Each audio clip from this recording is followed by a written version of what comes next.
بسم اللہ الرحمن الرحیم الحمدللہ رب العالمین الصلاۃ والسلام علی رسولہ الامین۔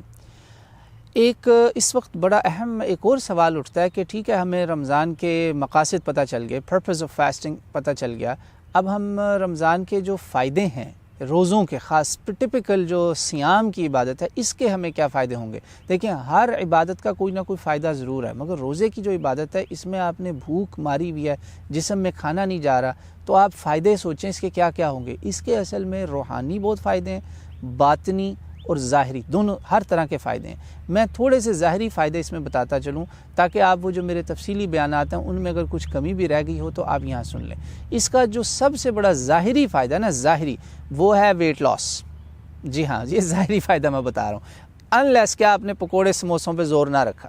اگر آپ نے پکوڑے سموسے کھائی گئے، پیٹ میں اتنا کھانا بھر لیا کہ فجر کی نماز پہ الٹی آ گئی آپ کو کہ میں مر گیا بھائی کھا کھا کے، وہ کیا تو پھر نہیں کچھ ملنے والا، پھر تو چھٹی سمجھے، پھر کوئی فائدہ نہیں ہے۔ ٹھیک ہے، ویٹ لاس بھول جائیں، بلکہ ویٹ گین ہوگا، اور یہی مسئلہ ہے رمضان میں لوگوں کا ویٹ گین ہوتا ہے۔ اور تراویح میں اللہ معاف کرے، میں نے خود سنا، میں لوگوں کو پھر کہتا ہوں کہ خدا کے بندوں کچھ خیال کرو، یہ کیا کر رہے ہو تم لوگ؟ وہ کھانا اتنا کھا کے آتے ہیں کہ وہ پھر نہ ڈکاریں، آوازیں آ رہی ہوتی ہیں باقاعدہ۔ کئی لوگ بیچارے جو ہیں وہ ایسے یوں منہ روکا ہوتا ہے انہوں نے یوں، اور دو روک رہے ہوتے ہیں ڈکار کو۔ بھائی کوئی حوصلے سے کھاؤ، تم چھوٹے چھوٹے سنیکس لے لو، ایک افطار پہ سنیک لو، 2-4 کھجوریں کھاؤ، دودھ کا کپ پیو، اس میں ساری انرجی آپ کی بحال ہو جائے گی۔ تھوڑا سا آپ رات کو کھانا کھا لو، لائٹ سنیکس لو، چھوٹے چھوٹے کھانے لو، تاکہ آپ میں یہ قوت پیدا ہو کہ آپ کھانے کے بغیر بھی زندہ رہ سکتے ہیں۔ صحابہ میں عبداللہ ابن زبیر رضی اللہ عنہما کا روایات میں آتا ہے کہ 15 دن کا انہوں نے روزہ رکھا ہے۔ ٹھیک ہے نا، 15 دن کا صوم وصال کون مائی کا لال آج رکھ سکتا ہے؟ اور وہ سوکھا سڑا پتلا یوں دبلا جوان تھا،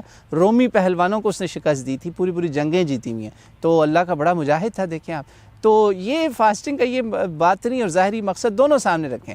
باطن میں، اور یہ باطن اور ظاہر آپس میں انٹر کنیکٹڈ ہیں، ان کا ایک نا روح اور جسم کا دیکھیں تعلق ہوتا ہے۔ ان ساروں کو اگر آپ جوڑ کے دیکھیں، اگر آپ نے کھانے اور پکوانوں پہ زور دیا نا، تو خود بخود آپ دیکھیں گے کہ روحانیت مر جائے گی، فائدہ کچھ نہیں ہوگا۔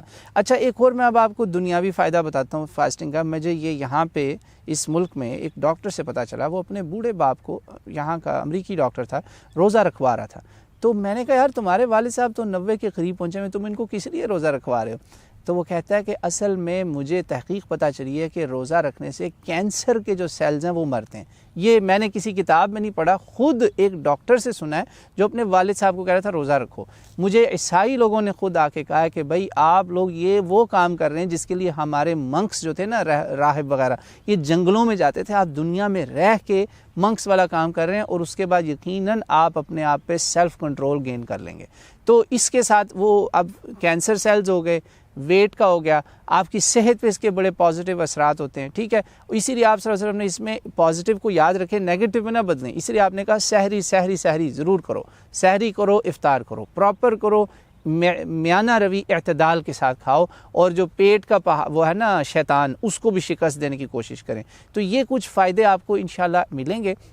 اس میں آپ کی ہیلتھ کے بھی فائدے ہیں۔ ہاں، جو کوئی مریض ہے جس کو واقعی ہر وقت پانی چاہیے اور وہ اس طرح کے مسئلے ہیں نا، اس کو یہ نہ سوچے کہ میں فائدے پھر بھی لوں گا، اب اس کے لیے فائدہ نہیں، نقصان ہو سکتا ہے، اور جب بھی دین میں کسی چیز سے نقصان ہوگا وہ عبادت اس کے لیے وقف ہو جاتی ہے۔ میں ان لوگوں کی بات کر رہا ہوں جو صحت مند ہیں، ان کو کتنے فائدے اس سے مل سکتے ہیں، بے شک وہ بوڑھے بھی ہوں، ہاں اللہ کہ ان کو کوئی مرض ہو، کوئی تکلیف ہو، تو پھر وہ روزہ ان سے معاف ہو جائے گا۔